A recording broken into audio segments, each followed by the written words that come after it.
there are more private equity funds today in North America than McDonald's franchises, per the Hamilton Lane recent report, which I thought was just a fantastic stat. It kind of tells you everything you need to know about the supply side.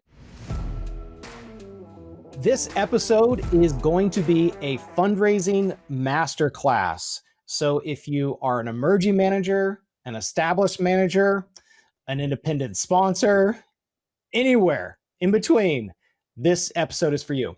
I'm joined today by Alex Russ, who is the head of North America for Evercore Private Funds Group, and Hilary LaBrash, who's a managing director in Evercore's Private Funds Group.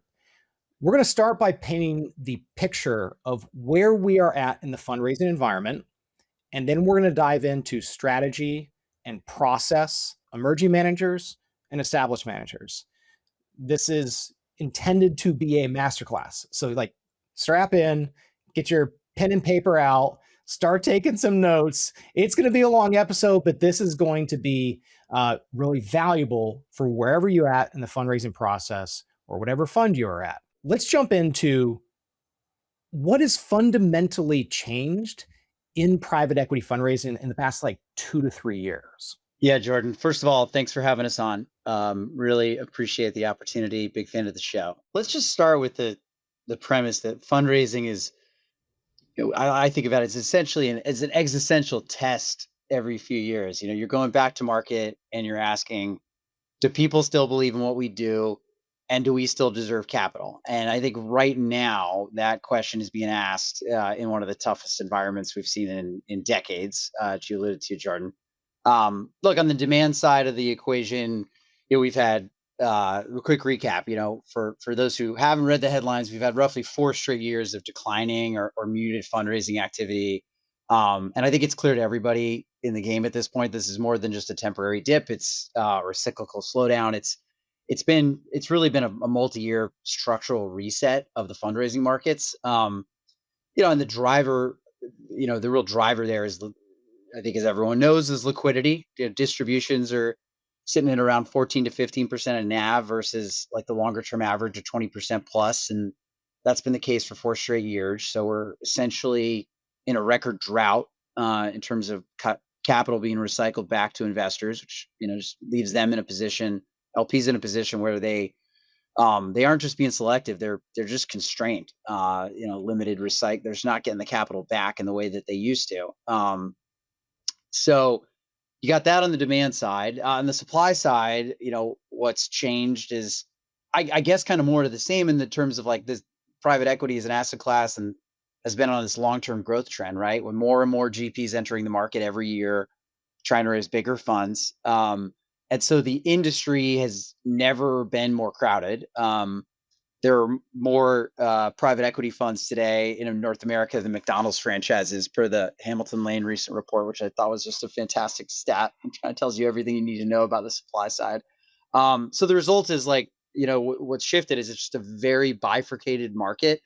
The tale of 2 cities, whatever you want to call it. So the best managers with strong performance and a great narrative and who can generate momentum, they're getting their fundraisers done quickly and often oversubscribed. For a lot of those GPs, 2025 or 26 doesn't look that different than 2020 or 21.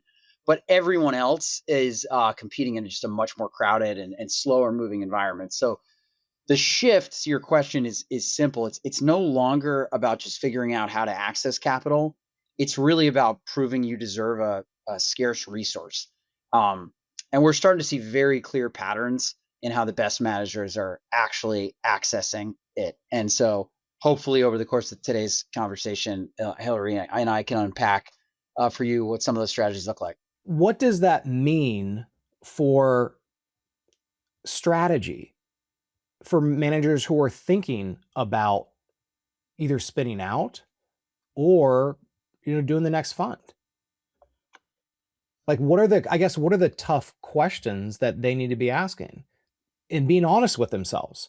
Because, for example, I've been to a bunch of these conferences, whether it's McGuire Woods Emerging Manager or the Inversion Summit, and it's especially for emerging managers doing a first-time fund. It's hard, as an entrepreneur, you have to have the irrational belief sometimes that you're going to do it. And come hell or high water, this is getting done. But then there's also the reality of the market. You've been doing this for what, 16 years, Hilary, 10 years, both at Evercore. You guys have been through cycles. You've been seen emerging managers, established managers, successful fundraisers, maybe not successful ones. You've seen it. So like, can you paint the picture? What does best in class fundraising actually look like? And maybe what does it not look like? Yeah, I can take that one. I think the best fundraisers are largely built before they ever actually come to market. And that pre coming formally to market stage, I think, has two keys for success. The first being really thinking through and preparing your fundraising strategy. And the second is having a great handle on your existing investors. So, starting with the preparation piece, there's a lot that goes into that, of course, but it's really about mapping out the next 12 to 18 months. When do you think you need capital? How does that dovetail with when you're going to have, if you're an established manager, existing portfolio news that can be momentum driving, whether it's exits, markups, or just, really interesting transactions that you're going to be looking at that you can talk about and help you to drive momentum with investors. I think refining your fund size goals. So making sure that what you're going out to raise is achievable based on what you've shown you can deploy, where you have strong returns in your deployment, and also just what you think you can raise from a kind of LP demand standpoint. And then really pressure testing your story. One way that we really like to do that with GPs is by actually soliciting 360 feedback on the GP from the people that know them best. So, understanding from existings why they invested in the first place. What do they think that the GP does that's really differentiated? What have they not been so impressed by that may be, a roadblock to the next raise? I think the more that you're armed with information going in, the more that you can set your fundraise strategy around that and try to address those potential roadblocks through positioning, and really bake the story before coming to market and launching broadly. And then I think it's really about bear hugging existing investors. So as you get closer to launch, it's not about just letting them know that you're back in market, but actually talking to them individually ahead of coming to market, making sure that they understand what your timing and size goals are, making sure that works for them. You're hoping to have existings, I mean, one, be supportive overall. They are a strong signal to the broader LP universe about what's going on at the GP. If they're, you know, signing up for the first close, or coming back in size, that is a strong signal to investors. They'll form the cornerstone of your fundraise. But you can be a little bit more tactical around when that first close is. For example, if you kind of know what works for the existing, so you don't want to surprise them by coming back to market. And then, from there, it's all about pre-marketing, preparing a best-in-class suite of materials, getting out to potential anchor new LPs, that can also participate early on in the fundraise. I think one big momentum driver for any fundraise is the first close, and really what you're going to see is a lot of the momentum stemming from that. And fundraising overall has gotten a lot more institutionalized around really running a deliberate process. We were talking to a GP the other day who made a joke about it, but it was actually quite true, which is you see these flashy press releases come out about, 4 months, one and done, oversubscribed fundraise. But really what's happened behind the scenes there was a lot of groundwork laid in the year leading up to that launch, pre-marketing, planning, strategizing. So those great outcomes that you see, that the manager didn't just wake up one day and decide to fundraise. There was a lot that went into that. Yeah. Well, on your second point about, getting to bear hugging your existings, why did you note that? Because it sounds like that would be, you know, obvious. Like, yes, go to them now. But have you found that they just don't do it to the extent that they need to, and they're just focused on the next one? I can respond. I think that they're in a best case scenario, they would have been going to them pretty regularly interfund, and we always advise that GPs do that. I think when it comes to actually gearing up for the next raise, we do see some hesitancy in asking that direct question. So you'll see a lot of GPs say, "Oh, I'm going to announce it at the AGM, what our timing is and everything," and kind of maybe they've got good indications from their closest existings, but we do find in our fundraisers that we're having to help prep the GPs for asking the question directly. It's like they almost feel like they're a little bit hesitant to put too much pressure on to the people that have maybe supported them in the past. Do they do that because they want to get momentum from new LPs first before they go back like, hey, this train is going, we'd love to have you on board? Or they're hesitant about like, oh, what if they say no? Yeah, I'll jump in. I think it can be a little bit of the latter. It is a mistake to your question, Jordan. You're right. It does sound like a super obvious thing to do. And I think that's why Wuro is so surprised how few GPs or how often GPs don't ask the question, don't get that sort of feedback. I think it's a little bit the mistake that GPs can make is going out to market in a vacuum, right? And sort of assuming, this is the right fund size for my strategy, or the other common one, like, this is what we did last time, right? And this worked. And in this environment, I think that they're often in for a pretty rude awakening just because of how competitive it is. And these are relative value decisions with LPs, even existing LPs. But yeah, I think the fundamental mistake a lot of GPs make is just not taking the time to sort of do that, basically a performance review on themselves, to take some time to self-assess, to get real feedback from existing investors. Ideally, also get real feedback with third-party validation from other investors that they've spent time with. Um, to get an understanding of like, what do their existing investors like that they're doing that they want to see more of? What are their concerns? That's the sort of the bigger one, that maybe they're not telling them proactively. But it's really just around proactively going out and asking, don't assume, ask. That's sort of our mantra. Like, really try to pre-wire and understand what's your book of demand like from your existings, as Hilary was talking about, and hopefully from new investors before coming to market. And that can inform, if you get that information, if you're armed with that information, that can really, it's extremely valuable. That can really inform your positioning, and how you think about telling the story. Like, as Hilary was referring to, it can inform things like how you think about your target size, how you think about your timing.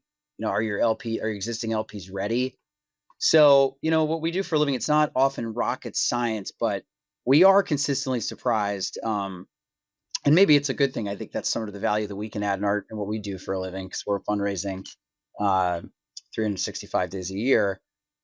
We are surprised what sometimes the questions that managers sometimes don't ask before they launch. I love that. Performance reviews, they are scary. But valuable. Every it's a growth wedding, opportunity. I like how you phrase that. Every year for the past 13 years, my wife and I have done a performance review. It's like our annual review. Like, all right, how was I last year? What do you really want this year? What do you want next year? One time when we were starting our first business, during our performance review, she said, "You're never here. All I see is I'm the one working, paying for the family as a lawyer. You're spending the money in the startup. Like, you need to be home more." And you can't address feedback that you don't know about. That's You why it's can't. important. That's exactly right.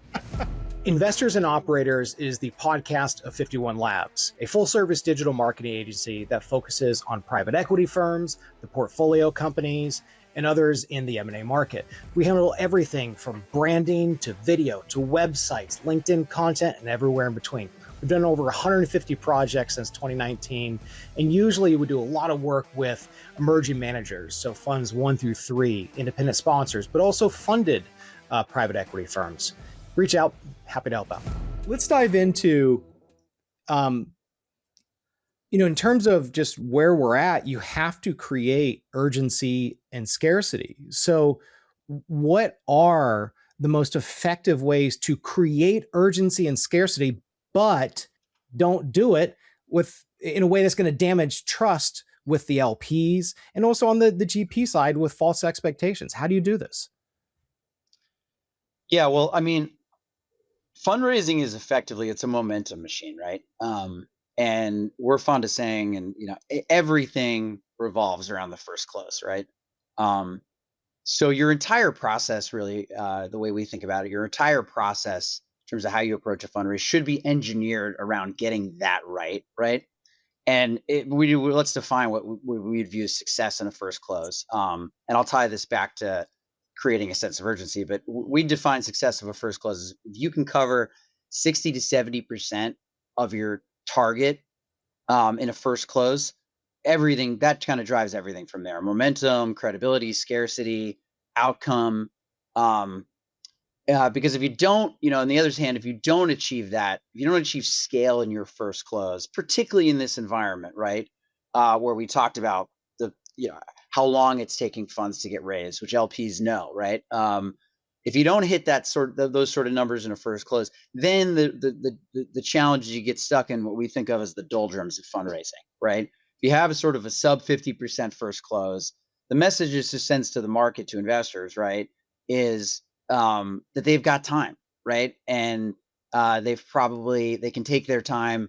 They've got a lot of runway before you run out of allocation and get to the final close. So when we talk about like driving scarcity and creating momentum and a sense of urgency, it's not complicated to us anyway. In our experience, it's all around engineering the most successful first close possible, and everything flows from there. So how do you do that would be the follow on, right? And a couple ways to think about what are the levers that are in your control. One of them is fund size, right? And when I say fund size, I mean the target that you set for your fund on the cover of your PPM, right? And that's one of the biggest levers. And so again, this is sort of basic stuff, but something we see quite a bit. GPs, instead of picking a number that is purely the right number for the strategy that you're pursuing, or candidly more like the number that you think you deserve based on your team size and your track record, instead of coming up with that number in a vacuum, our advice is always like, look, why don't you work backwards and start, remember where I started, which is if your goal is to hit 60 to 70% plus of your target in a first close, well, one thing you could do is just realistically reverse engineer that and kind of figure out, based on if you're on a fund 2 or fund 3 in the case of an emerging manager, what's your assessment of your existings? If you're a first time fund, what kind of anchor commitments and warm relationships can you line up? And then kind of back into, well, what's a number on what's a cover target that feels appropriate, where I can confidently, and it's never going to be 100% confidence, right? This is a risk game and it's leap of faith, but where I can take a calculated leap of faith that I can hit 60 to 70% of that number. So again, just being really thoughtful in where you set your fund size is a big lever. So let's talk more about fund size, and what percentage of GPs that you work with do you feel that there is a material change in the fund size once you truly start to engage with them, or how accurate do you think they are when they are, think about it? I'd say, fairly regularly. I want to give GPs credit. These are obviously smart people, and they, they're often not way off. Sometimes that's not the case. I will say there's a good number, especially with emerging managers, where groups will go out and, the common one is, I need $1 billion to successfully execute this strategy. And it's like, well, you can do the research and review the stats and come to the conclusion pretty quickly. The number of funds that have successfully raised a first time $1 billion plus fund, it's, in any given year is probably on less fingers than I have on one hand, right? It's rarefied air, right? So I do think that we do see that, and there can be some resistance when you give that feedback, right? For sure. And as an advisor, a potential advisor, that can be a hard conversation to have, especially if you're giving the GP the advice that, for this raise, they should go with a lower number. And by the way, sometimes sometimes we might say the opposite. Sometimes we might say, if as long as you're comfortable deploying this based on the demand, maybe you should go higher. I've always thought about our philosophy in terms of what makes a good advisor. Well, our mantra is a good advisor should tell you what you need to know and not what you want to hear. And so, that is a conversation we're regularly used to having. But again, we I think what helps make it a constructive conversation is just tying it back to the strategy and sort of, we're not giving that feedback because we don't think that they're great investors, right? We're trying to be scientific about executing a successful raise and tying them back to that, that basic premise of, and based on, a lot of experience, 16 years in at Evercore. um, I don't know how many fundraisers we've advised on, but just a lot of data points to evidence. Look, the first close really does drive the outcome, and it really has a huge impact on how long you're going to be in market. So I think if you can tie people back to that and ground them in, look, there's a method to the madness here. Um, I think you can take, that's a journey we've been able to take a lot of GPs on. So right sizing that target to the to where you think you can get to in your first close. Again, not a complicated Yeah. concept. So I have two more questions for this section about strategy and process. Um, when you look at the materials and the data rooms, you've probably seen hundreds and hundreds of these. And I'm curious about, what you see that truly makes the materials and the data rooms stand out versus others. You're creating an experience, whether you're walking into the Apple store or, the Louis Vuitton store, you're creating an experience for LPs. I mean, it all starts at the pitch deck, which is important because it should contain the core marketing message for the fundraise. All of the other diligence materials sort of flow from that. I think what stands out is when a manager can clearly show their repeatable playbook. This is probably where we spend the most time with GPs before coming to market, is really trying to hone in on their specific differentiators, understand what their special sauce is, the competitive moat around what it is that they're doing that nobody else can really replicate, and distill that so that it's really memorable to LPs. And I think the thing about LPs is you'll have the deal team that's doing work on your specific strategy, but they're usually answering to an IC that they need to be able to clearly explain all of these differentiating points to.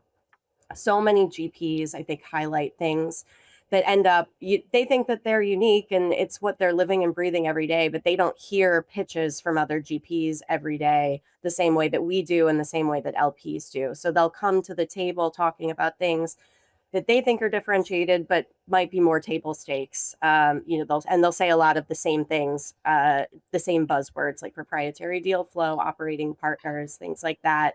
And what we're working with GPs to understand is, where's the repeatable process in how you're deploying those different levers? The levers may not change, across the PE landscape. There are a lot of people doing very similar things, but it's a lot about the decision process when they deploy certain things and what makes, a deal for that firm, an XYZ firm deal.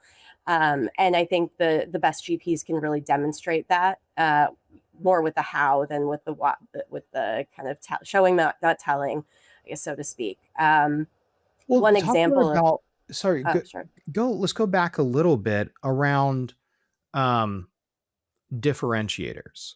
What are common differentiators that GPs think are different versus what are actually different?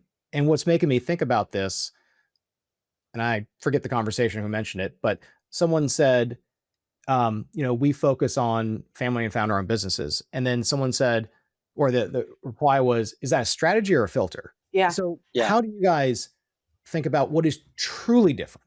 Like, let's get real with GPs. What are the differentiators and what are not actual differentiators? I would say, I mean, the most common ones we see are those lower middle market focused funds. When you say, oh, we're focused on founders, that is a very common thing that LPs hear. So what you're trying to demonstrate there is why you have some kind of a competitive moat with the families and founders that you're targeting. Maybe you are local to their region and you're focused on,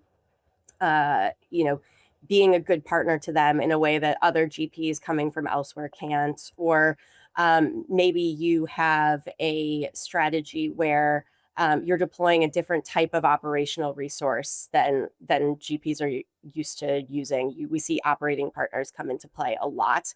But what we're seeing more and more with certain firms, the way that they're building it is, they've got resources that they're actually deploying into the company, sort of a chief of staff type position, things like that. It's very unique to the firm. But what we most often are trying to determine with our GPs is, for that specific firm, where is it, truly a competitive moat in terms of their thought process for why they're, doing what they do when they do it. We talked to one GP who said, well, I'm not sure how we're going to be able to come up with a message like this, because we are doing very similar things to other firms. We're doing add-on acquisitions, we're doing talent management, and we're making operational improvements. We're just really good at it. And it took, actually, through that 360 review process that we talked about, a couple of conversations and then a couple of listening back to them explaining, different deals that they had done, that they were going through a pretty rigorous decision process for when to take, bigger swings in terms of a transformative acquisition or a major talent change. They had this very informed process for how they took that risk with portfolio companies. And what was sort of serving it was that they had this deep network of operating executives that could partner with them from early stages in the deal to help them do that. So that's kind of an example. It's not so much that they're doing different things, it's that they've got a repeatable process built in. And our job is sort of to figure out what that repeatable process is and put a little bit more of a framework around it so that it's easy for them to explain to LPs and easy for LPs to explain to their ICs. And, again, when you think about like the goal of fundraising, you got to stand out. You've got 60 minutes to make an impression with the GP, right, in a first meeting. And to get them to pay attention and want to dedicate the very limited time and resources they have to do further work. It does go back to this really powerful tool that we use, which is sort of, customer feedback survey of the market, right? Talking to, particularly for a fund that's raised before and has existings, but even for groups that like maybe a first time fund that's a spin out, right? Going and talking, one of the most valuable tools we have, or I think one of the inputs that we learn the most from is feedback from investors, because, investors, existing investors in a fund can often give the pitch and articulate what the GP is doing differently or doing well better than the GP. It's always very mind blowing to me. But it makes sense, right? Because the GP is operating in a different universe day to day, right? Than we are. They're in the field doing deals, building companies. LPs have the perspective of, they have that GP in their portfolio, but they also have other GPs in their portfolio. So they have that relative value perspective that they can apply, and they're meeting a ton of other GPs, right? So they can often articulate to us, well, relative to the other GPs in my portfolio, this is what they are doing that is actually really stands out, and we think brings us differentiated, deal flow or exposure that we're not seeing in other parts of the portfolio. And so we will use that as an advisor with the work we do with the GP to really, okay, these are the real, to better articulate the differentiators. These are the strengths that we really can lean into that really do stand out to limited partners, right? When you're working with a emerging manager, and we'll just say a fund one, how long is that typical prep phase when you're working with them before they truly go to market?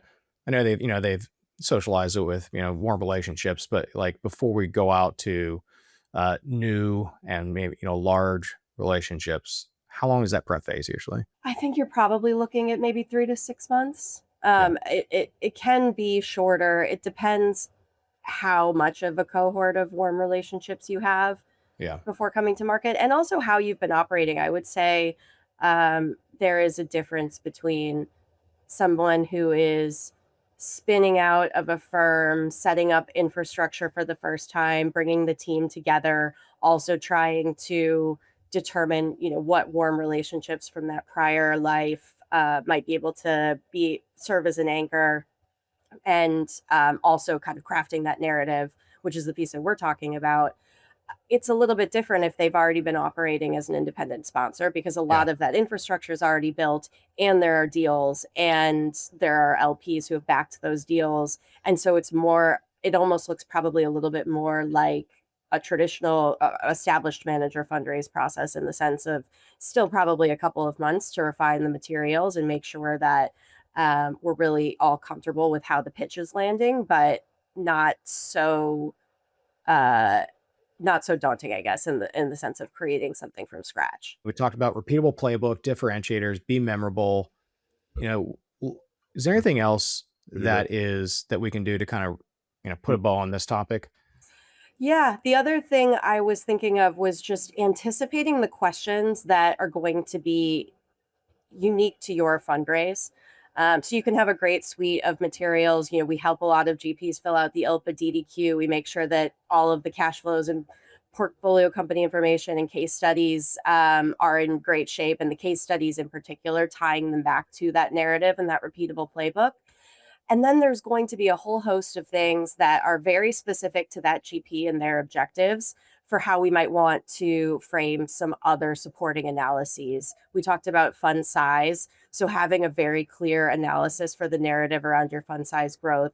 Where is the fund size growth really coming from? Is it going to be more deals? Is it going to be bigger deals? Is it going to be exactly the same type of deals and number of deals, but maybe we're able to take larger positions in them now, and we don't have execution risk of having to get co-investment together, things like that. How does the team capacity support it? Another one we'll see is a performance analysis. Maybe the headline numbers don't jump off the page, but there is actually a ton of great momentum in the portfolio. So how can we focus LPs on what we want them to be focusing on in terms of the performance, liquidity, realized performance, fundamental portfolio growth if it's not showing through in the marks just yet. So it's less about the volume of material and more about anticipating those likely questions and making sure you've got a really strong narrative answer for it before LPs have to ask. Got it. So shifting topics to emerging managers, um, how do you make the most of that first 60-minute intro meeting with LPs? And also, how do you waste time in that? So I think the most important thing for a GP in terms of their mindset is they've got to come prepared in that first 5 minutes to really articulate succinctly everything that Hilary just talked about, right? They've got to explain to people who they are, what they do, why they're different, and why it's relevant to that. Why the LP should care, why it's relevant to that. And I skipped a very important one, which is, again, what is the repeatable playbook, right? Because that's what LPs are looking for. They're looking for, domain expertise and a GP that's set up to deliver value in a repeatable way. And I would say, one, we talked about data room and materials. I think like one of the most important pieces of material is your marketing deck. And that's usually going to be the prop you're referencing. That's usually the first thing, even ahead of the meeting, you might be sending it to the LP to review. It's the first set of materials the LP is going to really review that represents your firm. And again, it's also probably what you're referencing in that 60-minute meeting.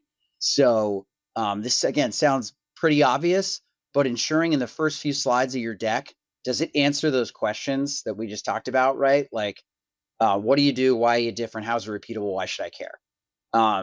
So that's sort of that's sort of best in class approach, I think, to the front end of the meeting. I think maybe didn't ask this, Jordan, but I think some of the mistakes we see. I think the most common one, we had this just the other day. We have GPs present to us as we're getting to know them, so we can hear the pitch. We had a GP the other day. We had an hour, and they sort of got on and just were very informal and just started talking about deals and case studies and going into a lot of detail about individual companies because that's what they care about, right? That's what makes them tick, and I get that. But I think where they lost the plot is they didn't ground us in why we should care first, right? They didn't ground us in that 30,000 foot in the context of like all the funds out there. And I think that's a common mistake that we see GPs make. The ultimate goal of the most 60-minute first meetings, we're fond of saying, is to earn the right to have a 60-minute second meeting, right? And then to ultimately get them to engage. And once you've done that, then of course LPs want to get into the details and they want to hear about case studies and they want to see you talk about the playbook and map it to a specific deal in detail and show them how you execute it. What should you not cover at all, or just not at the depth that they might want to cover in that first meeting? I think it can depend a little bit on the LP, and that's, again, you're not doing a meeting in a vacuum. There's a counterparty at the other side of the table. It's reading the room. It's a conversation, right? So I think a good GP, every good GP gets the first part right, which is just grounding people in the strategy, why they should care, what's different.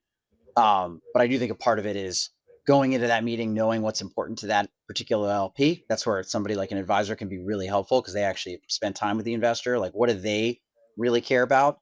GPs, I can think of an example recently. I had I've seen GPs do this, where they get in front of an LP, for example, who does not have a co-investment program, right? They're not a co-investing LP, and the GP has a whole slide and talks a bunch about how proud they are of their co-investment and how much co-invest they provide LPs, and that LP that's not relevant to them, right? I think we talked about the case studies. Again, I sound like I'm anti-case study. I'm absolutely not. But there's a time and place, and you got to get people interested in the big picture before you take them down the rabbit hole of individual deals.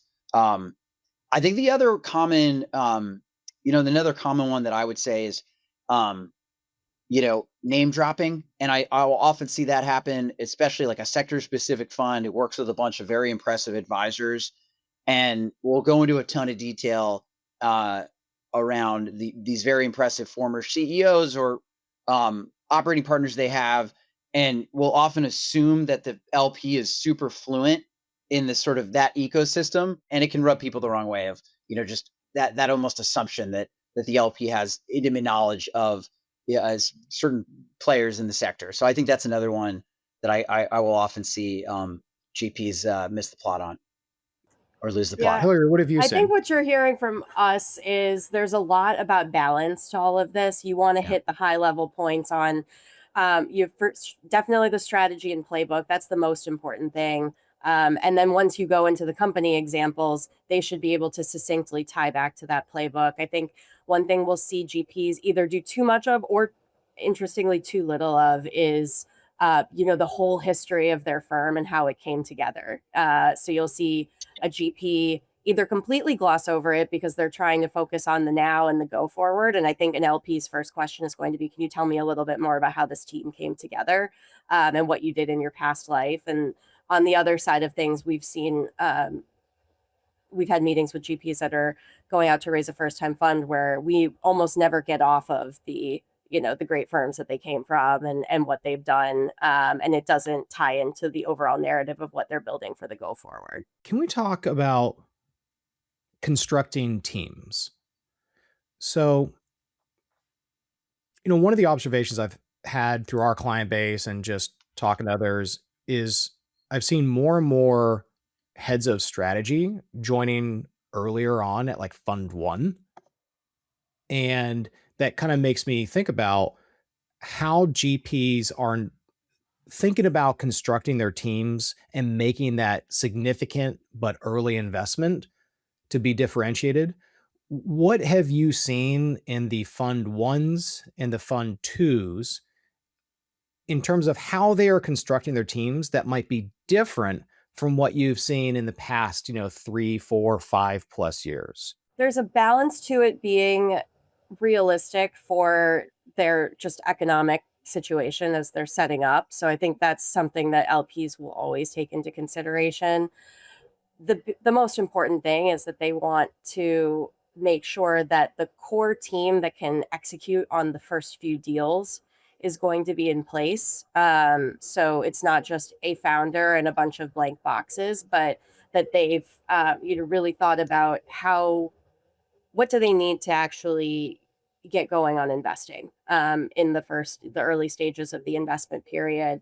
I think beginning with the end in mind is very important. And what I mean by that is if you're trying to build a firm that has, in-house operational resources and you're going to be deploying them in a certain kind of way, and you've sort of mapped out your strategy, and that's what you want to be bringing to bear to these lower middle market companies, if it's a lower middle market opportunity, or within any strategy, you definitely want to have mapped that out, and you want to have a plan for bringing those resources together. Maybe there are people from your network that you're not going to be able to hire in right away, but you have this kind of vision for bringing them in and how that's going to work. And I think that LPs will appreciate hearing about what your vision is for how you build the team.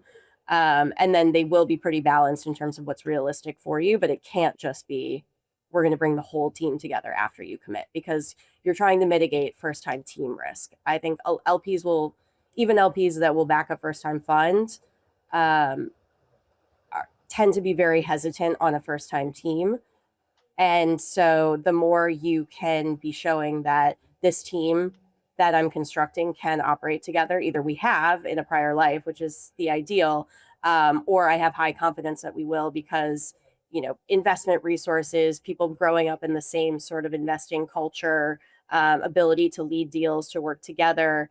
We've got that part of it solidified from people that we know really well. And then some of the more, things like a head of strategy or an operational bench and things like that, that are a little bit more functional, that we can scale up as we grow. I think LPs will have higher confidence in their Yeah. ability to do that.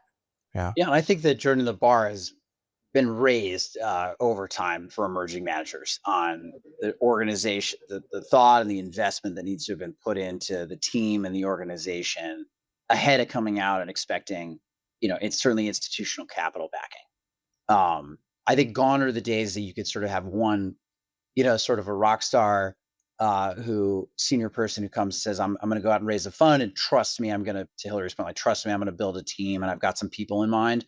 I think that, maybe with a few exceptions, I think that's a very difficult strategy to execute these days. And again, it all just comes back to how competitive the market is and how much choice LPs have out there, and how the market has, evolved. We're never a big fan of seeing, we're never advising our clients to go out with an org chart. It has a bunch of empty boxes in it, and sort of, trust me, this is what I'm going to build over time without any detail. I think that's just a red flag to sort of LPs. I think there's a little bit of hubris in there. I think that, or the sense that there may be, there's like a bare minimum now for, at the partner level, and then sort of arms and legs under them. Maybe they don't need a head of strategy, or maybe they don't need a head of talent and human capital development right out of the gates. Maybe that's something that they are going to plan to scale over time. Let's just talk about, like, what are LPs really looking for in terms of, co-investment and fee economics today, and maybe how's this different over the past few years? Yeah. Well, I'd start by just saying, you don't want the cart to lead the horse. And I think it's really important when you talk about co-invest or fee economics, or any of these tools or carrots, however you want to think about them, to first ground yourself in, like, the reality. The primary driver for LPs backing GPs remains, fund returns, and the promise of the fund return, the primary return, and their sort of assessment of the long-term durability of the GP, right? Investors on average are looking to invest, when they commit to a fund.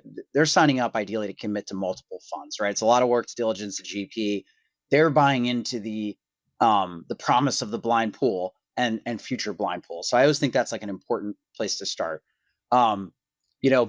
But co-invest is important in today's market, and it has become increasingly important over time to LP programs, and therefore an increasingly important tool for GPs to be conversant in. And I think that the way LPs think about it, there's really a spectrum in terms of expectations from LPs. Some LPs don't have a co-investment program at all. They're purely focused on the fund returns. For LPs that do have a co-investment program, I think it can run the gamut from, the expectation might be they'd like to see one co-invest per fund, right through some larger LPs. A lot of the sovereign funds might be looking to have a negotiation on the front end where they're securing, rights to one-to-one fund commitment to co-invest over the life of the fund. So it does run the gamut. I think that how LPs are generally thinking about co-invest, again, it can be specific to the LP program, but I think that there are some overall general truths. One is it's a great way to, of course, or it's a straightforward way to blend down their economics on their net returns at the GP. We do see it as standard market practice, particularly with emerging managers. I'll come back to this, to deliver. If an LP is a primary investor in your fund, market standard is to deliver them co-investment if it's available on a fee-free, carry-free basis. So if you're doing that, that's obviously blending down the overall fee load that the LP is paying.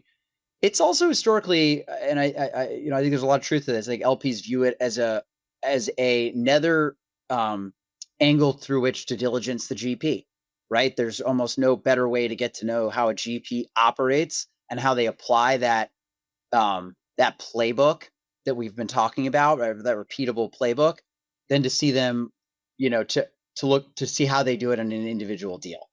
And last but not least, it obviously also for LPs helps reduce some of the blind pool risk, right? They're not just diligencing a blind pool in this case. They know in a specific asset that they're buying into, and I think for a lot of them that's a really helpful data point.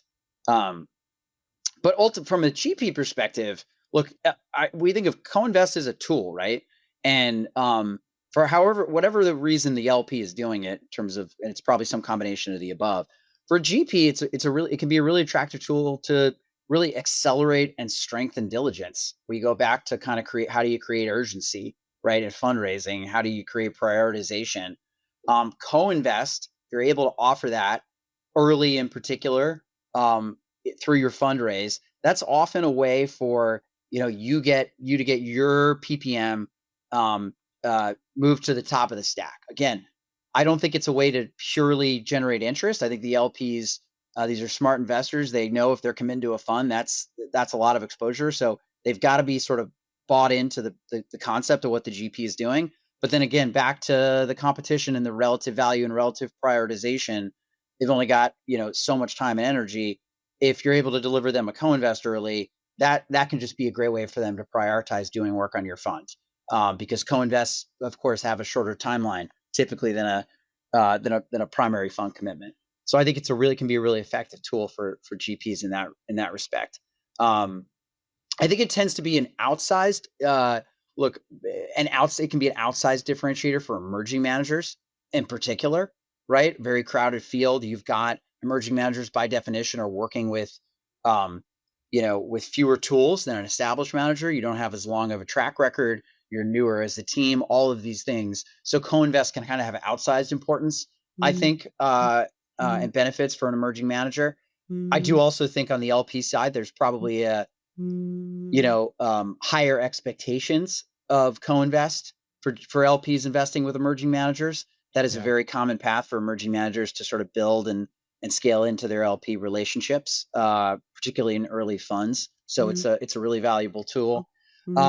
Look, and I have to end by saying it's a great tool for GPs and for LPs. This word emerging managers makes me question, and maybe this is semantics, but do you think Fund 3 is the actual best definition as the last stage of an emerging manager, or how much do people really have together at Fund 2?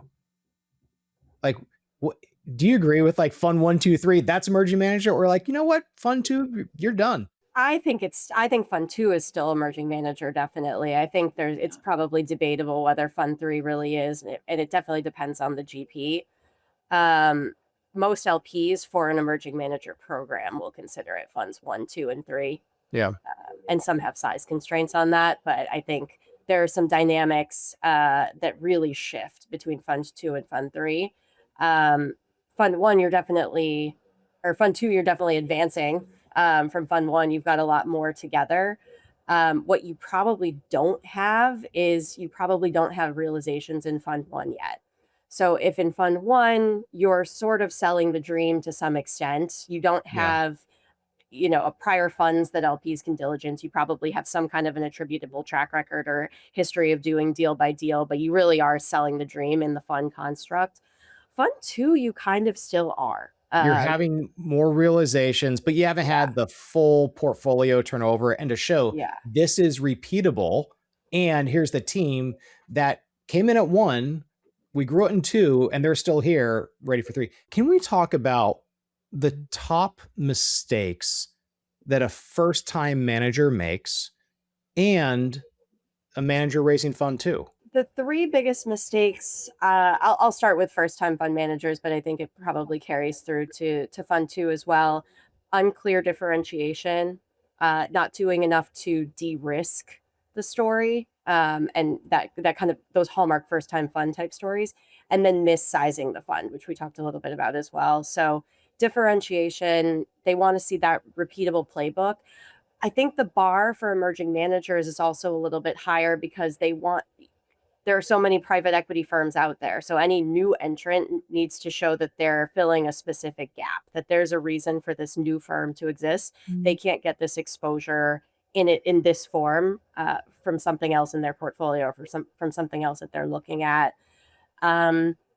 De-risking, I think before you come to market, and again, broadly to market, you really want to make sure you've thought through how you're going to present track record attribution to the extent you have it, that you've lined up people that can be references for you. You've got clear answers on team and execution and how that's going to be de-risked. And, in an ideal situation, before you're launching more broadly to the market, you've done that interest gathering, LPs who have invested with you before or know you well that could form sort of an anchor commitments into a first close.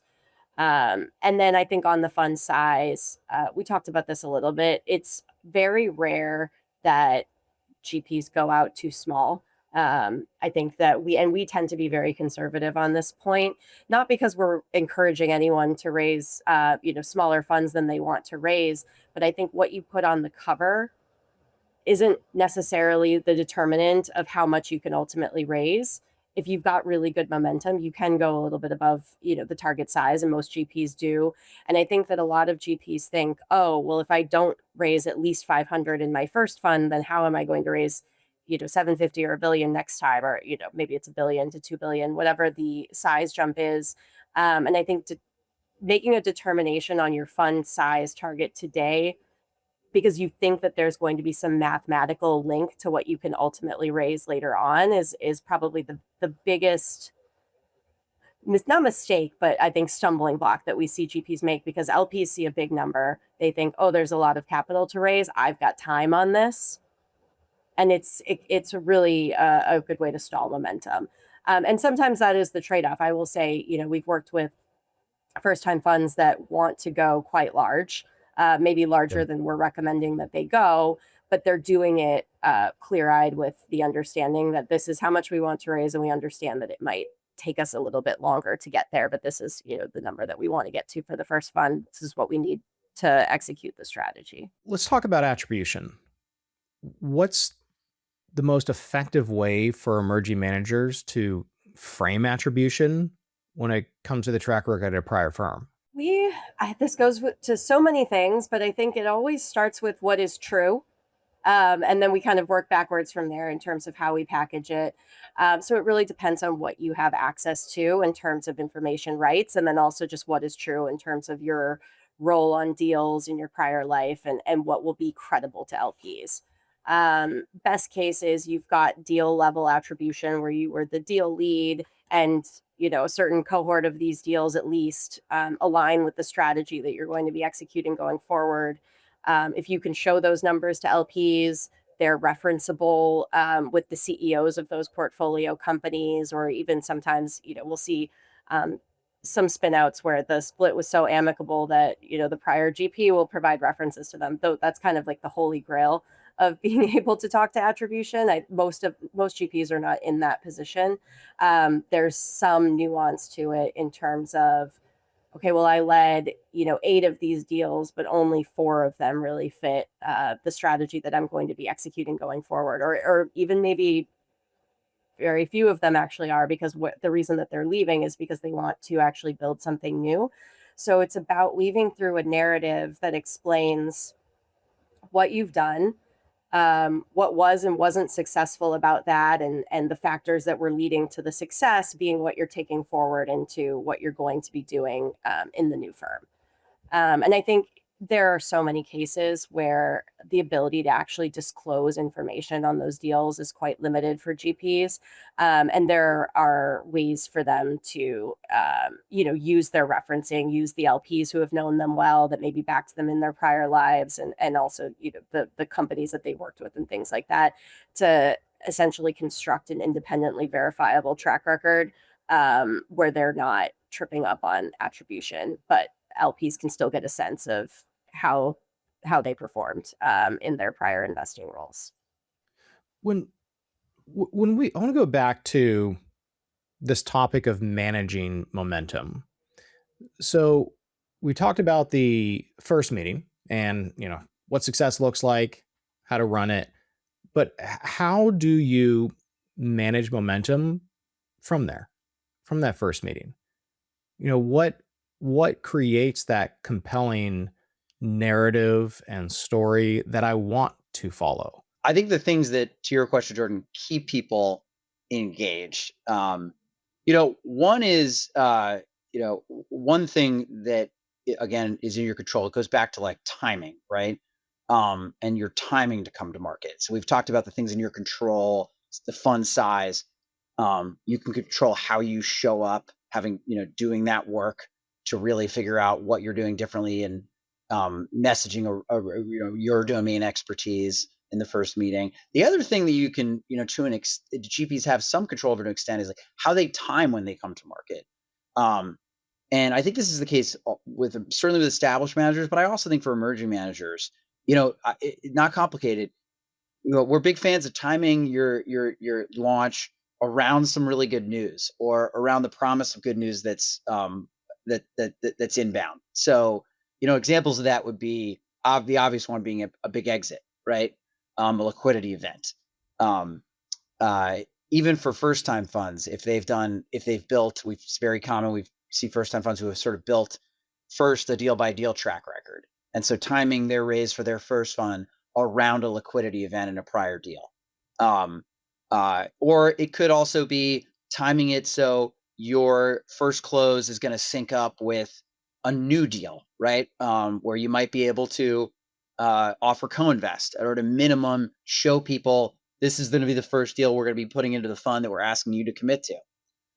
So I think timing around positive news is a great tool to generate momentum post the first meeting. It's really, really helpful, certainly for our sales team as an agent, for a GP, to have a real substantive reason to go back and follow up, with an LP, and something to hook them on. So I do think that being thoughtful, you usually have some runway, or you usually have some insight into when these things are happening, these important new deals or a potential exit. And so again, being really thoughtful around how you time, so you're going to have that excuse to go Yeah. back and spend more time, and for the LP to dig in. Well, how do you balance this idea of light touches versus a heavy touch? So for example, Trivest they do like 2 or 3 emails per week. I don't read everyone, but I see them in a headline and I stay subscribed and I read their Friday quote. That's a light touch. Heavy touch, in this example, there is a exit and I'm going to send it. I'm going to explain it to these LPs that I've been engaged with. So how do you balance these light touches versus a heavy touch? I hired this principal. This is actually fundamental to what we're doing, but it's not an exit. How do you balance that? There are a couple of ways to do it. Balance is the word of the day. I think that when you have really great portfolio news, that should be heavy touch. That should be something that you're getting out to everybody that's still looking at the fund, and making sure that they know, big closing milestones, things like that. I know from talking to our distribution team, who are, out there in the field covering LPs all the time, they love that lighter touch, thought leadership type material as well. GPs that are putting out a lot of that, because there will be times where a fundraise isn't moving that fast, and you're looking for new ways to keep people engaged, and to get them to take a fresh look at things. And sometimes just having a really interesting article the GP put out that they can then flag to the LP. I think getting on the distribution list, everyone is on everyone's distribution list, so I don't think GPs need to be too shy about just going ahead and putting everything out that they want to be putting out, and not worrying too much if it's going out to their contacts network.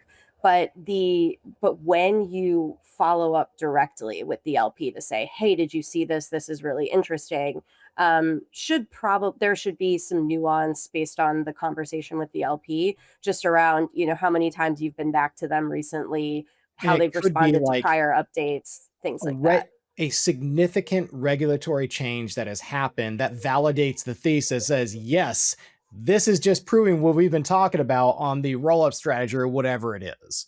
Yeah. Yeah. But but it has to be thoughtful. And it's interesting because on this idea of thought leadership, it depends on, like, I guess, how quality and how deep the thought actually is. And are you actually leading in thought versus just putting it into Claude and giving it 15 different bullet points and whipping up a 5-page thought leadership piece? It's interesting. And so for emerging managers, let me kind of ask about how polished does an emerging manager's team need to be before going to market? And I ask that, this is crazy example, but when I was young and I would play games, I would not attack the other team unless I knew I was going to win. And so, like, versus, and then the opposite of that is like, we'll figure it out. Like, you're kind of putting the plane together as you're flying or as you're falling over the cliff. How do you balance that? Like, how polished does the team actually need to be? It's not that polished. I think, going back a little bit to what we mentioned earlier, you don't want to be, founder has left a big sponsor. They want to raise their own firm, and they are just so excited to get out to market, and they think they probably do have great experience, a great story, and so they are just ready to get going. And they're going out there, they're meeting everybody, they're starting their new firm, and they haven't brought together the people that are going to form the basis of the investment team that can execute on the first couple of deals. I think it's really about having that deal team, so to speak, below the founder that is really going to be doing the investing in place before you're broadly hitting the market. And I think there's a difference between, you'll hear us say this time and time again, there's such a huge difference between broadly hitting the market and gathering interest from the smaller group of people who already know you really well, that want to be involved in the opportunity And early want to on, getting partner on the with ground you floor. as thought partners. Like, yes, I am here. Yeah. Let's think about this together. I'm here to be a thought partner, and this is going to be many years that we'll be working together. Exactly. So I think it's being thoughtful about how you sequence that outreach depending on where your story is. And I think how quickly you get out to market does not correlate Yeah. to how quickly you will get Yeah. to your first close. And you can imagine, Drew, we see that a lot with, the people starting private equity firms, type A people, very excited about what they're doing. And I think one of the mistakes we will see regularly, which I think Hilary is referring to, is like, they're just raring to go. And let's just get out and we'll think about fundraising as a numbers game. They're excited. Let's go build a very wide top of the funnel. And if we do enough meetings and I just get out and see enough people, it'll filter down. And again, I think in that environment, in today's environment, where capital is so scarce, that playbook just doesn't work. And it just come back to something we haven't talked about, but it's kind of baked into, I think, a lot of what you've heard from Hilary and I, which is just our belief in, like, you only get old saying, right? You only get one chance to make a first impression.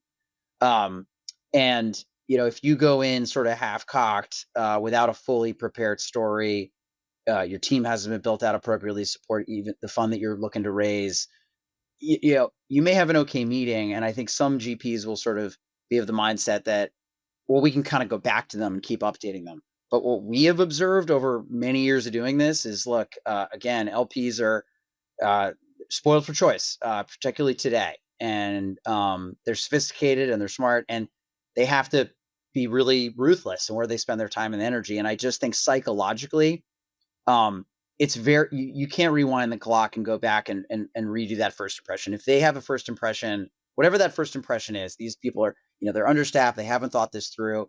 Even if you build on it, it's not impossible, but it is much harder to go back to that LP who's maybe declined based on the first meeting and to try to turn that no into a yes with incremental updates, because the momentum, momentum's against you now, right? You've sort of they've sort of had this initial view, and it can be very tough to turn people around from that. So that's, I think, why we're so upset. One of the reasons that we're so obsessed with preparation, and thought, and being thoughtful about how, when you do show up, how you show up.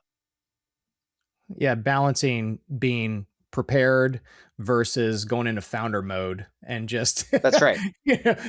5 days in a row until 3 a.m. emailing every LP. Like, I'm excited to spin out. So let's shift the discussion over to established managers. What are some of the most common reasons that LPs don't re-up with an existing manager? Well, performance is still number one, but not to be glib, I think maybe the definition of that has changed a little bit. I mean, certainly just really poor returns is a great way to get kicked out of an LP portfolio. But in today's environment, I think it's also about relative performance, consistency of the performance, and then the big one, right? It's on everyone's mind, and we're obviously seeing just a huge amount of focus on with LPs, and everyone is DPI, and cash back liquidity. So in terms of the most common reasons LPs don't re-up, we got to start there. I think that the other things that we see that I think are pretty common, strategy drift, right? Which can mean different things. I think, honestly, the first and the second are often paired together. So I think that funds, if you see funds increase in fund size and returns start to come down, that's what LPs are always worried about. So you go out and you double your fund size, and then your returns start to suffer. There's LPs start to tell themselves, your existings might start to tell themselves a story, right? Which is they've grown too quickly, or they can't compete in this market. So those are often tied together.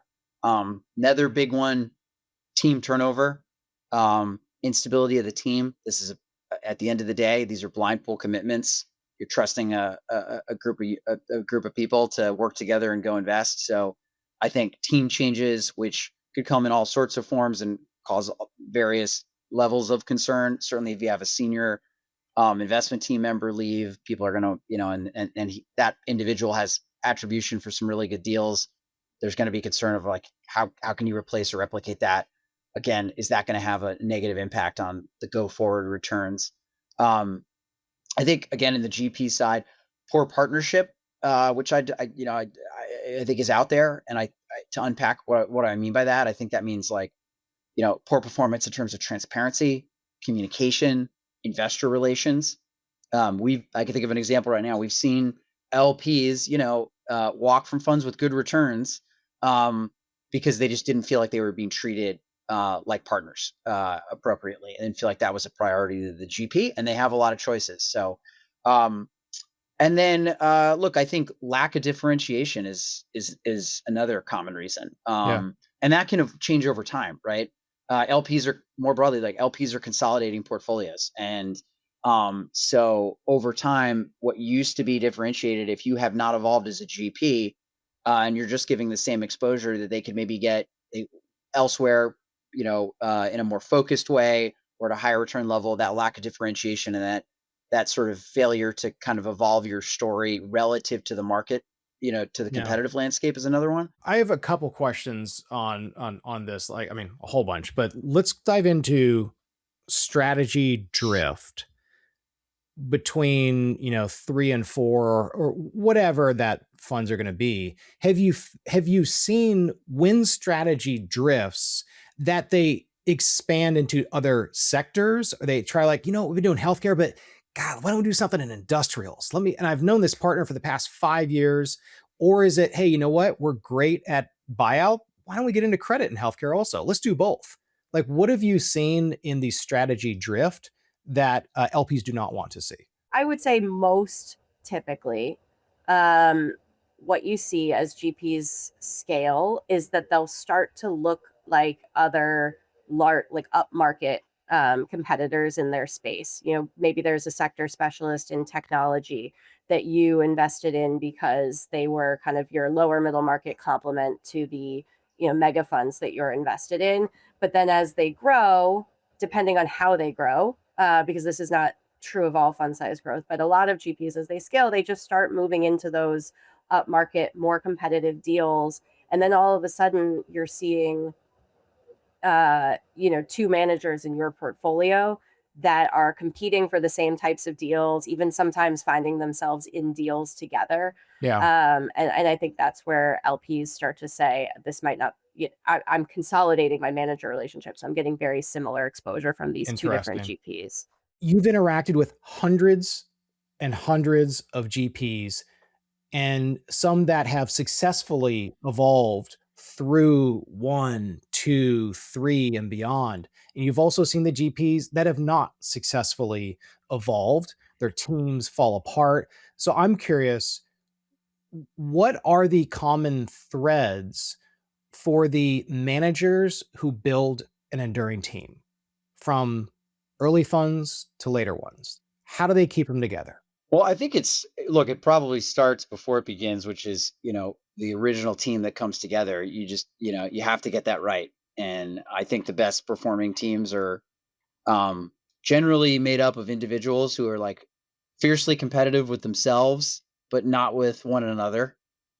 So, having good partnership dynamics out of the gates, where folks are very talented, but also, you know, very complementary to one another. I think, if you look at some of the most successful private equity firms, that's a really common trait we see. The senior partners balance each other out, right, in terms of their strengths, and everybody's got, challenges or areas for, that they're less strong in. So I think that a team that just comes together and has great balance from the get go is a pretty key like building block to work from.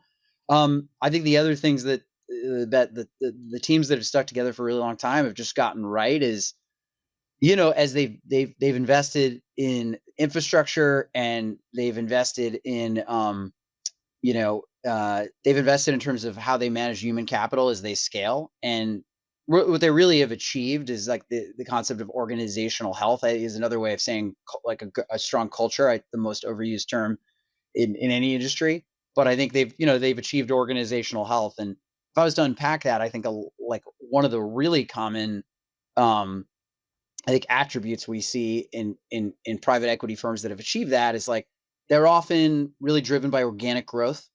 um, they bring people in, young people in, or people at the junior mid level, and grow them up through the business. Continue to give them opportunity, and I think that creates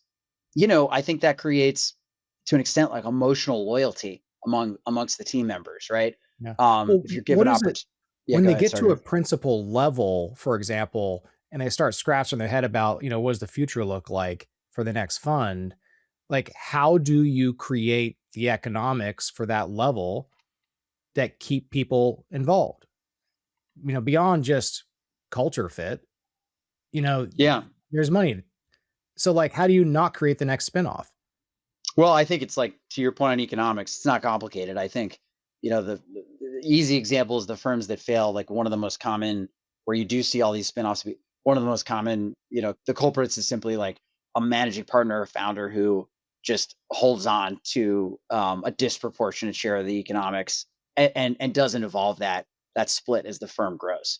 Um, and maybe is now running the firm, and you've got principals or partners who are coming up, younger partners who are driving a lot of value, and they're just not getting the economic incentive that align with that value. And I think that's again an obvious one, but that's something that a lot of GPs over time have gotten wrong. And call it what you will. I think I think at the end of the day, if people are not being given the right incentives, and frankly not being awarded carry over time, and the carry split is not shifting in line with the value they're creating, then people are gonna at the end of the day vote with their feet, and you see that regularly.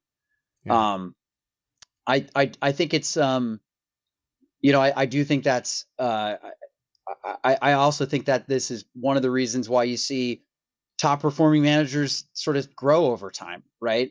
Is to create those additional economics and opportunity.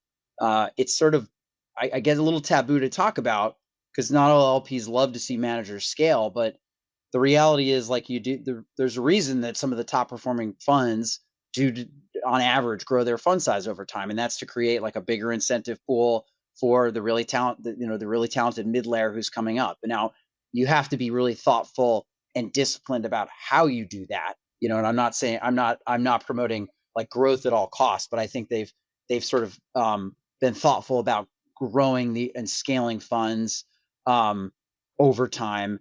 And I can think of one example of a really talented group that we've worked with for 5 raises in sort of tech-enabled services space. They're a great example, and there's lots out there. They've grown, but they've always probably grown less than they could have, in terms of just actual LP demand. They've grown in a really disciplined and thoughtful way, and they're one of the most stable teams we work with. And I think that is because they've also been really, they also haven't lost sight of, there's economics through management fee, but there's obviously big economics through carry. So they've gotten, I think the best GPs that keep teams together, generally are the GPs that, not surprisingly, are performing well. And I think that also requires discipline on the GP of growing, but to kind of create incentive, but not growing too quickly such that you get away from your sort of domain expertise and where you're able to generate great returns and generate a great carry pool for your team. I'm curious around underperformance and how you have found established managers or even emerging managers.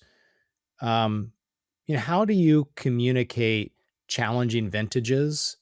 How do you communicate underperformance or write downs, during a live raise? Hilary, Yeah. love to hear your thoughts. Yeah, I think with this, I mean, again, it starts with what is true, and working backwards from there. I think transparency is extremely important in general underperformance or deal specific write downs. I would say it's the same approach, the same kind of key takeaways. I think context is everything.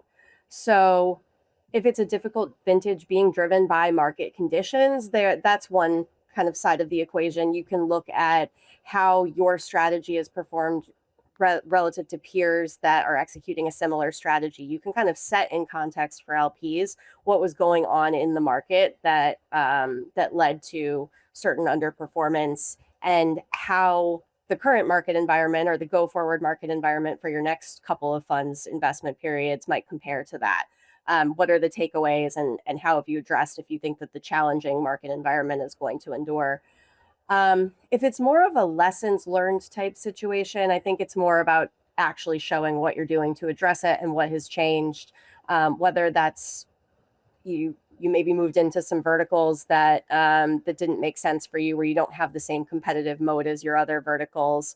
How have you addressed that? Maybe there's some team issues there. Maybe it's something in your underwriting approach and the criteria that you're focused on.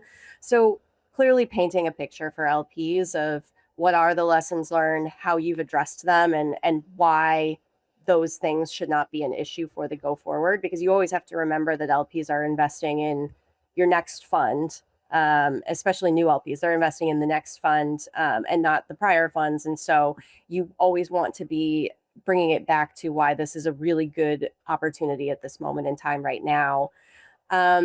The other thing I would say is, across the board, realizations are what matter most to LPs right now. They're looking for distribution so that they can keep deploying, and they have not had enough of them. So one interesting data point, we actually looked across all of our high velocity raises over the last year or so, and we've had a few of them where there was really strong demand. They moved quickly. They were oversubscribed, and they were pretty all over they all have strong performance for sure.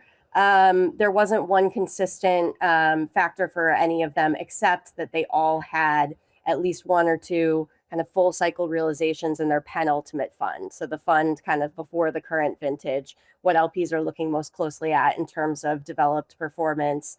They all had at least one full cycle exit and a strong DPI story to go along with that. And I think LPs were willing to give the GPs a little bit of grace if there were some other kind of challenges to the portfolio, maybe more driven by market conditions, if they had that strong DPI story to go along with it. Cool. Well, maybe shifting gears to the last chapter of this episode. When you look at your career, you've been doing this for over 10, 15 years. Why do you do what you do?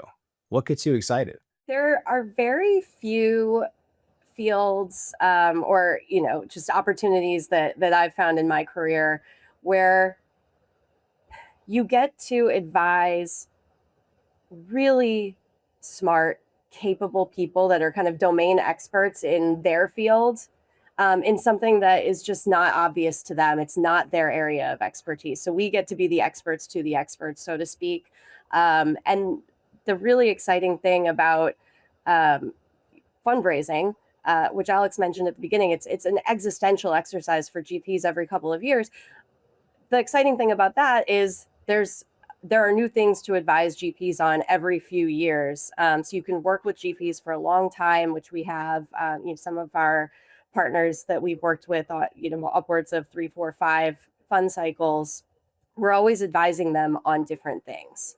So the job is never the same, even when there is consistency of kind of who you're partnering with and who you're working with. Yeah, I think for me, in terms of what's gotten me excited and kept me excited about staying in this career path. Well, like, Jordan, you mentioned I've been doing this for 16 years. I've been doing it for 16 years at Evercore. I've actually been doing fundraising in one form or another for 25 years, which is makes me feel very old. But um, I had a really valuable experience. My first job right out of college, joined Lehman Brothers in investment banking in M&A, and I learned a lot. The most important thing I learned in my brief stint in investment banking is that I was never going to be great at that. And I kind of figured out, I think figuring out what you're not good at and what you're not drawn to is usually a valuable lesson on anyone's career journey. Um, and then I sort of discovered the world of capital raising. And Wait, for me, go back. Why weren't you, why do you think you weren't going to be good at the M&A side? I mean, I would be Because I very, I my think, answer, I did it for 6 years, 2 months, 8 days. I got really a dyslexic investment banker is not a good investment banker. yeah, I was take your pick of reasons. I don't think anyone who knows me well would call me a quantitative genius. And I realized I was competing in a field of like really talented people, and I was at best case going to be, I think, as the kids would say these days, mid. If I continued on that career path, and that became obvious to me, certainly to me, pretty quickly. And then I got introduced to this career in placement, and I didn't know what a placement agent was at the time. I don't who would, and the capital raising side. And to me, and it just I figured out very quickly this was a career in terms of covering investors and clients, working with and advising GPs on how to tell a story. I've always loved storytelling, really trying to pull out like what's interesting um, about what a GP is doing. And it just suited my skill set and my personality. And I was fortunate to get it by accident introduced to that early and to kind of figure out pretty quickly. It just excited me. I felt I was better at it, which I think always helps. And it kind of set me on that career path. And I've never looked back really from the. I just really enjoy the craft as Hilary was describing it, what we do for a living. And I think, but look, the other thing I would mention that's kept me in this, has been our team, the team I'm fortunate enough to work with. I was at Lehman Brothers for the first stint in my career, right through the bankruptcy. And at the time of the bankruptcy, I was working with my still today partners. Um, and we sort of didn't know what we were going to do. There was a lot of uncertainty, but we figured out really quickly within the first week of that bankruptcy that the team that we were working with at Lehman at the time, um, sort of had some of the characteristics I described earlier and talking about like why do people stay at a GP for a really long time? Like we had a group of people who were, really all individually competitive with themselves, but, really saw value in the nature of what we were doing as a group. And had the opportunity to take a step back because of the bankruptcy and figure out what we wanted to do next. I think the one thing we figured out, we agreed together in that sort of crazy time within the bankrupt estate was whatever we do next, we're going to do it together as a unit. And I was really fortunate to be brought together with just a really talented group of people and partners. We were all very different and complemented each other in a lot of great ways. And we got the opportunity, coming out of a very bad situation in the financial crisis to come over to Evercore and start the group here. And I've had an enormous amount of fun. I still work with all those same founding partners today. We've grown and added to the team over time. Um, and every year is a new challenge, but every year I'm still having just a ton of fun, working with clients, but doing it side by side with my colleagues and the team that we've really been fortunate to build and scale over the last 16 years. So, that keeps me coming back. If you had to write a book and create a title for it, what would the book be about? But I'd like you to answer it for the other person. So if Okay. Hilary's, but you're the biographer, Alex Russ, biographer, and it's going to be about Hilary, what is the title of that biography? Um, that is a great question. I'll try to come up with a great answer. I can go in a lot of different directions. I think where my head goes to, I'll just say it, is something along the lines of like storytelling black belt, because that's how I think of Hillary and and the work that she does. And it's what Hillary is really fantastic at doing, and certainly better than me, uh, is taking a really complicated story and synthesizing it down into a really, really compelling pitch. And I've seen her on countless occasions sit across the table from, founder, senior managing partner of private equity firms and tell them how they should be pitching their story, which might be quite different than what they have been doing. And I've seen that look of like their eyes lighting up, and by the end of the meeting, Hillary's often won us the business, just by the authenticity and the creativity that she brings to the art of storytelling, which is really what fundraising is all about. So, That's cool. yeah, We'll add it in the storytelling black sound belt. effects Oh and the my goodness. graphics. Hilary LaBrash, storytelling ninja. Choo choo. Oh my gosh, that's amazing. Okay, I so my mind immediately went to it starts with people. I think that I've been with this group for a little over 10 years now. And I had also come from another firm doing similar work. But I think what has really kept me doing this here is the culture of the team. And I think that the reason that we're successful at what we do is because we are a group of people that care about each other and care about our clients and care about our LP relationships. And I think that that really stems from the culture that Alex has built and what he lives out every single day working with our team. He leads our team here in the Americas.